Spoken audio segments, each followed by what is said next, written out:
สบายดีท่านผู้ชมข้าพเจ้าตี้สุทธิเดชในช่วงแดฮันเนวิเกเตอร์สำหรับตอนนี้ก็เป็นตอนสุดท้ายแล้ว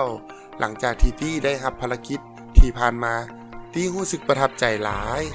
และได้เรียนรู้ประสบการณ์ได้พบเห็นสิ่งใหม่ๆหลายอย่าง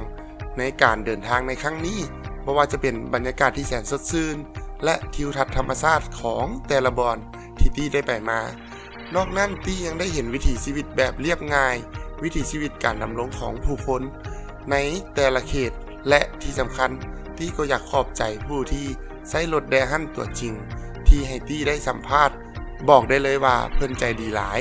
ถ้าบ่มีเพิ่นตี้ก็บ่สามารถเฮ็ดภารกิจของตี้ได้สำเร็จ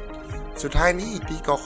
ขอบใจทางบริษัทโคลากรุ๊ปและแดฮันที่เฮ็ดให้ตี้ได้เรียนรู้ประสบการณ์ใหม่ๆในครั้งนี้ขาดบ่ได้เลยนั่นก็คือแดฮันเมกาทรอนคู่หูที่คอยเคียงข้างตี้ในการเดินทางไปกับตี้ตลอดมาบ๊ายบาย